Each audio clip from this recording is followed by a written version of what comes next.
Si tu penses que ton salaire est le seul facteur qui détermine ta richesse, tu te trompes. La plupart des gens ratent leur vie financière non pas à cause de ce qu'ils gagnent, mais à cause de ce qu'ils font avec ce qu'ils ont. Je vais te poser un questionnaire de 5 questions. Si tu ne peux pas y répondre par un oui clair et net, tu es probablement en train de détruire ta propre fortune sans le savoir. Prépare-toi donc à une vérité qui dérange. Voici ma première question. Lorsque tu as acheté ta voiture, as-tu fait des calculs avant de tomber amoureux des mensualités ou as-tu agi sur une impulsion émotionnelle? La voiture est l'un des deux domaines où les gens dépensent beaucoup et le plus bêtement possible. Si tu te demandes pourquoi, c'est parce que tu n'achètes pas un moyen de transport mais une émotion et un statut. Les concessionnaires et les banquiers le savent. Ils ne manipulent pas le prix total mais le prix de ce que tu dois payer par mois pour te faire croire que tu peux te permettre une voiture à 3 ou 5 ans de salaire. Acheter une voiture pour plaire aux autres alors qu'on ne peut pas se permettre de gérer convenablement les frais qui y sont associés n'est pas un signe de réussite. C'est le signe d'un ego mal placé et d'une incapacité à gérer ses émotions. En le faisant, tu détruis probablement ta capacité à investir en échange d'une illusion de richesse qui se déprécie littéralement en sortant du parking. On n'achète pas des biens dans le but de montrer aux autres qu'on est fort. On achète des biens pour servir un but ou parce qu'ils ont une certaine utilité. Parfois, on peut aussi acheter les biens pour se faire plaisir ou pour frimer un peu, mais uniquement lorsqu'on a les moyens de le faire. Autrement dit, sans s'endetter ou payer des mensualités qui enrichissent les banquiers ou les concessionnaires en t'appauvrissant au passage. Maintenant, passons à la question numéro 2. Durant les 3 derniers mois, as-tu fait des courses au marché sans liste et as-tu acheté des produits qui passaient juste sous tes yeux? C'est la taxe silencieuse de la dépense. Ce n'est pas ton loyer qui te ruine, mais les 1000 petites dépenses que tu ne vois pas. Les marchés et les supermarchés ne sont pas conçus pour t'aider. Ils sont conçus comme un labyrinthe marketing. Le lait, les œufs au fond, les bonbons pour tes enfants à la hauteur de leurs yeux et les produits premium à la hauteur des tiens. Si tu n'utilises pas de liste et que tu achètes en état affamé, tu ne luttes pas contre le marketing, mais tu te rends avec les mains en l'air. Tu laisses de l'argent sur la table et petit à petit ça s'accumule. Ce n'est pas de la mesquinerie, mais de la stratégie. Les commerçants ne gagnent pas sur un produit, mais sur un ensemble de produits avec des petits bénéfices. Ça veut dire que tu dois acheter ce que tu veux vraiment pour ne plus te faire avoir. Ton argent doit te servir toi et enrichir les autres parce que tu l'auras décidé et non pas parce que tu te seras fait avoir. Maintenant, passons à la question numéro 3. L'année dernière, lorsque tu as mis à jour ton téléphone, le bonheur que tu as ressenti était-il aussi grand que celui que tu as éprouvé lorsque tu as acheté ton tout premier téléphone? C'est la loi du rendement décroissant appliquée à ton portefeuille. La première fois que tu achètes quelque chose, l'impact sur ton bonheur est maximal. Mais à chaque mise à jour, chaque nouvel iPhone, chaque nouvelle paire de baskets, l'effet grandit. Tu dépenses beaucoup d'argent pour une augmentation minime de bonheur qui s'épuise en 3 jours. La clé de la richesse, c'est de laisser un écart se creuser entre tes revenus et tes dépenses. L'inflation du mode de vie, ce n'est pas seulement augmenter tes dépenses quand ton salaire augmente, c'est aussi dépenser pour des améliorations inutiles qui ne te rendent pas vraiment heureux. Voici la question numéro 4. Si toi et ton ou ta partenaire gagnent subitement 10 000 euros chacun demain, es-tu certain que vous investiriez ou dépenseriez cet argent de la même manière? L'argent et le sexe sont le top 2 des raisons pour lesquelles les couples se disputent ou divorcent. Mais l'argent, c'est surtout un symbole de valeur. Si tu es un épargnant et que ton ou ta partenaire est un dépensier, c'est une bombe à retardement. Tu as besoin de comprendre les croyances profondes de ton ou ta partenaire concernant l'argent qui sont souvent héritées de son enfance. Ne pas avoir ces discussions, c'est mettre ton futur financier en danger.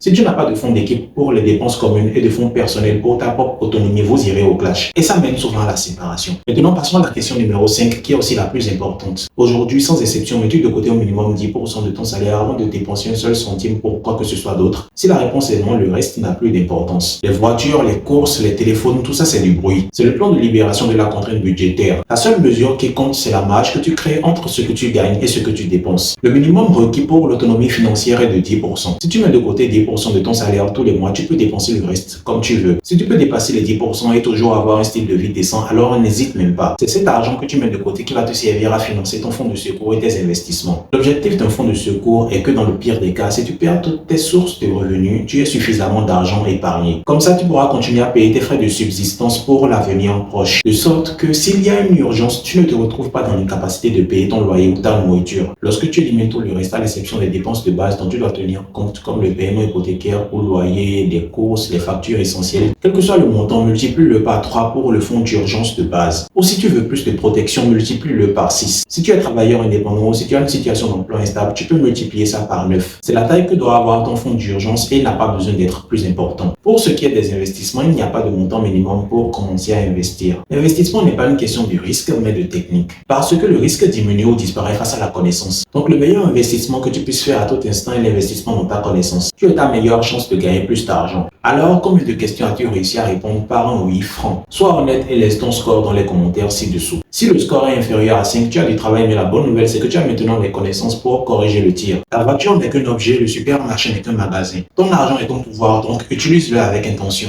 On se dit à la prochaine vidéo, mon ami. Peace.